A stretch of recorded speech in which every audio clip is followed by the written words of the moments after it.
What is up, everyone? Welcome to the 20th episode of the Press On podcast. We are so excited for today's show. We got a loaded show for you. So why are we sticking around out here in the rain? Let's get this show started.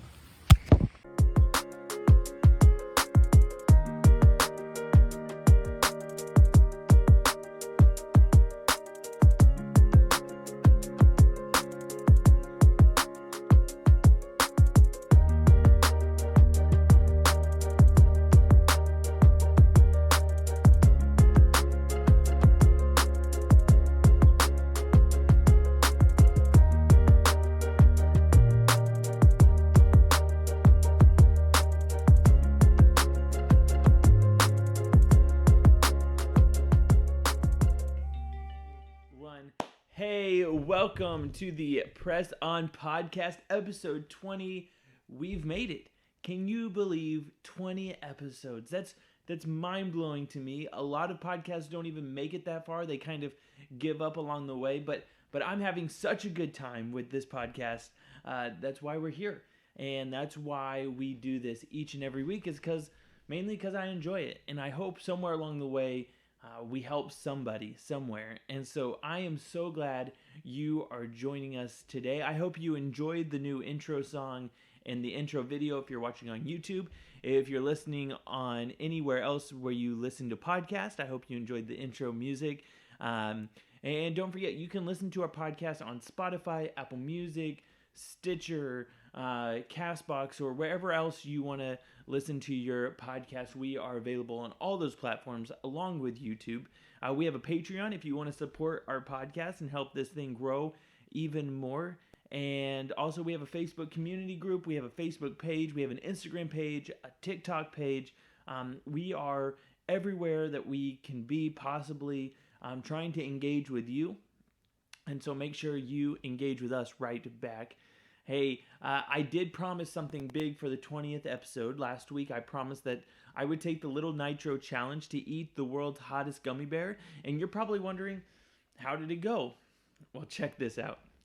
All right, guys, as promised, I will be eating Little Nitro, the world's hottest gummy bear. He's 9 million Scoville, making him 900 times hotter than a jalapeno pepper. The challenge is to eat Little Nitro with 5 minutes without drinking anything. I got my glass of milk here just to be on the safe side for when I inevitably give up. But we're gonna see how long I can go. And so I'm pretty nervous about this, but it's all for you guys. And so just look how small he is. It makes me even scarier that he's tiny. But this is in honor of 20 episodes, so thank you for making these 20 episodes possible. And here is to the next 20 episodes as well. I'm going to go ahead and eat them and then hit start on the timer. And if I don't make it to the other side, just divide my things up as you will. You can all share it. Not that I have a lot anyway. So here we go. This is a Little Nitro challenge. Oh, I'm so nervous right now. Here we go.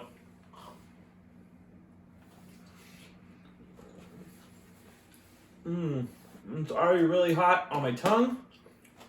So that's good. Wait 10 seconds in.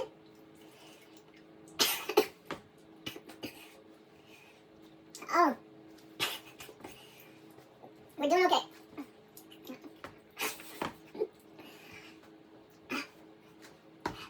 Oh.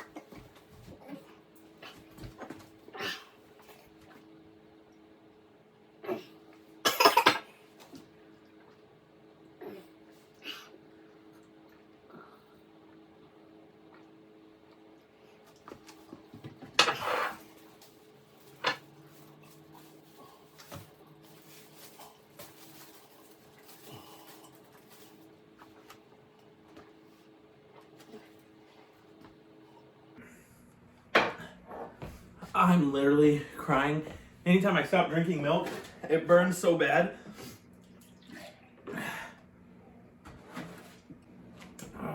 Okay. I took like 3 glasses of milk. My mouth is still on fire. But I'm okay. Bottom line is, if you get a chance to eat little Nitro, don't do it. It's rough. It's really rough. Man, that was rough. I don't recommend that. If you want to get a gift for somebody, it's like $10 on Amazon. Do that and see if your friends can take that challenge. Hey, you'll notice that I don't know if you can see in front of me, but I don't have any notes. I just have my Bible. And there's a reason for that today. Because I didn't want to plan out this long, convoluted 20th episode. Because I wanted to talk about a couple of things, but mainly just thank you guys. Thank you guys for allowing 20 episodes to happen, and hopefully we can do 20 more. I don't know. But it's been a lot of fun. I've grown in my faith walk just by doing this. It's also kept my mind in a season of so much change. It's kept my mind on something constant. And so one of the things, there's 2 questions people often ask about this podcast. Number 1, why is there always a picture of Detroit behind me? And if you'll remember in episode 9, I believe, I moved away from Michigan for over 7 years. I lived just south of Detroit. And I had to move, but Detroit will always be a very special, important place to me. I enjoyed my time there, and that place changed me for the better. And even though I don't live there, it's still really important. And besides, that picture is very important to me as well. A dear friend gave that to me a couple weeks before I left. And so really that's why there's a picture of Detroit behind me in every single episode if you're watching along with us. And we'll get to the second question in a little bit. But I really wanted to hammer in on one thing today. I wanted to talk about one of my favorite characters in Scripture. It's a guy named Jethro, which I kind of like just his name because it reminds me of like Beverly Hillbillies or something like that. But Jethro, if you don't know, was Moses' father-in-law. We read about him in Exodus before Moses goes to the Pharaoh and does the plagues. But we also read about him after Moses and the Israelites escape out of Egypt. In chapter 18, Jethro actually gets to visit Moses. And Moses had sent his wife away, and Jethro comes back to Moses with Moses' wife. And he's bringing his wife to Moses, which just says something about Jethro, that he's willing to give up his daughter once again. It must have been tough for him. But there's this line that Jethro says. He says this down in verse 17. What you are doing is not good. You and these people who come to you will only wear yourselves out. The work is too heavy for you. You cannot handle this alone. And so Moses was essentially trying to handle all the problems and all the issues going around with the Israelite people. And Jethro was saying, you can't do this by yourself. You need help. And it reminds me of a time when I was living in Michigan. It's probably 3 years ago. It had snowed a lot. And my house had this long driveway, and between my house, the long driveway went up to the side of my house, to the back. And so for the duration of my house, it was just my house, the driveway, and then the fence to the neighbor's yard. So when it snowed, I had 2 options. Either I could shovel the snow to my backyard or the front yard, or I could throw the snow over the fence into my neighbor's yard. And it was a lot of work. And I remember I was shoveling my driveway, and my neighbor comes up, and he's elderly. He's got to be at least 80.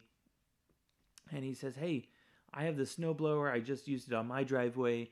Let me help you out. I said, are you sure? And he's like, yeah, absolutely. We shouldn't have to do this alone, was his exact words. We shouldn't have to do this alone. So he starts a snowblower. He's working on the driveway. I'm working on my front porch. And then I noticed something on his jacket. he had this tag, safety pinned onto his jacket, and it was a DNR. It was a do not resuscitate tag on this old man's jacket. So literally, this man could have died while snow blowing my driveway, and there was nothing I could have done about it. He was risking his life in a sense to help me out. And that line that he said that we shouldn't have to do this on our own has always stuck with me.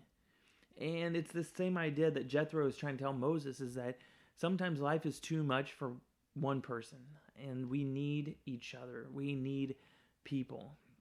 And this whole idea of community is all throughout Scripture. And the idea is that we were meant for each other. We were meant for this idea of community. This is where I don't quite understand why people don't want to get involved in church, because we have this need for community. We need to be connected to each other. The president of the college I went to says that people are kind of like Legos. Legos were meant to be put together, and so are people. He called it Lego theology. And I think about this podcast, and that's one reason I wanted to start this podcast. Because when I started this podcast, I was broken. I had messed up and failed so many times. And I wanted to start a community where broken people, messed up, imperfect people could come together in a community. And that's what this podcast has always been about. And as long as we do this podcast, whether it's one more episode or 5 years from now, I want that to be the main goal, is broken, imperfect people helping broken, imperfect people grow in their faith each and every day. We can't do this on our own. It's just how it is.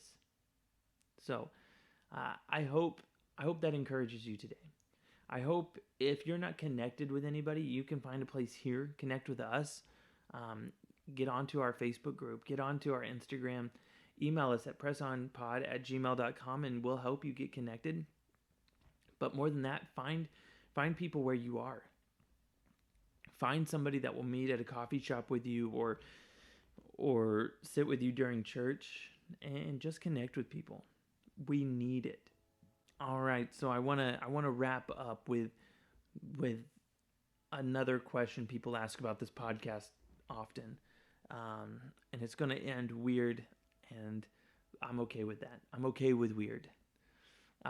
So if you watch on YouTube, every episode we have a Funko Pop character somewhere in the episode. Usually, I think there's been 3 episodes that we haven't had a character. And people often ask, Justin, why a Funko Pop every episode? And there's a couple reasons for that. Number one, I collect these, and so I have over 100 of these, and so what else am I going to do with them except display one each and every week? But also, it's a great reminder. It's a great reminder to never lose your childlike faith. It's okay to be childlike. Even Jesus says, to enter into the kingdom, our faith must be that of a child, meaning innocent and not naive, but just open, And I think sometimes the world makes us jaded and makes us hard, and it's easy to lose that childlike wonder. Now, I'm not saying you should always be childish. You should always be immature. But it's okay to laugh. It's okay to have fun. It's okay to collect little figurines. It's okay to be childlike. I think we live in a culture that says it's not. After a certain age, you got to grow up and you got to get into the real world and get a job and pay your bills. And yeah, you got to do those things, but you can still have fun and be childlike. Because after all, aren't we all God's children? And we won't ever outgrow that. And so one of the things I like to do in my spare time, and it's going to sound crazy, but I enjoy cartoons. I like to sit down and just Saturday mornings, I'll find a cartoon to watch, and it's great. And one of the cartoons I enjoy is SpongeBob. SpongeBob came out when I was, I think I was 9 years old when SpongeBob came out. 9 years old.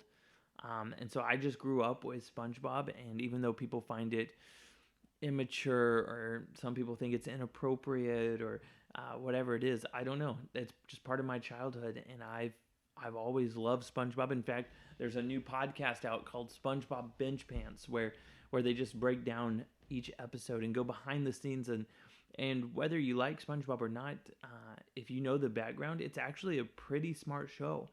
It was created by a former marine biologist, and so some of the characters were created off of sea animals and their characteristics, and there's a lot more depth to the show than we realized. And one of the things they do on this podcast is what is the heartwarming, what is the message of this episode? Is there a message that we can take from this episode? And something that I've learned through listening to this is there's this message of childlikeness, to be okay when you have cynics like Squidward. If you've seen SpongeBob, when you have people like Squidward in your life, how can you remain that childlike, fun-loving, innocent person, just like SpongeBob? And I think it's a great message that it's okay to have fun, to be childlike at times. Yes, mature and grow up and do the things you need to do, but never lose that childlike faith. And so, in honor of that, hang on just 1 second.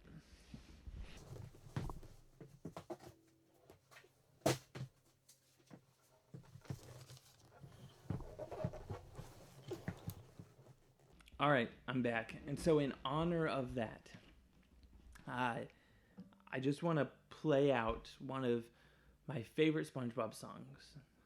But more than just being a SpongeBob song, I think it's this message of life that no matter what life looks like, we can press on. We can keep going because God has something so much better. And we can have this joyous, positive outlook on life instead of being like the rest of the world and being cynical and negative and pessimistic. We should all be a little bit more optimistic.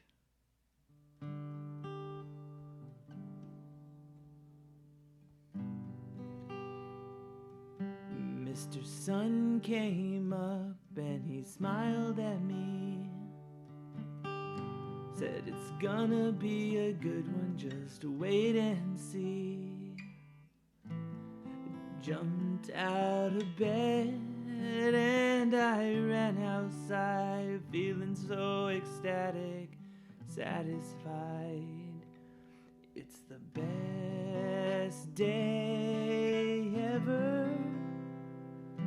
It's the best day ever.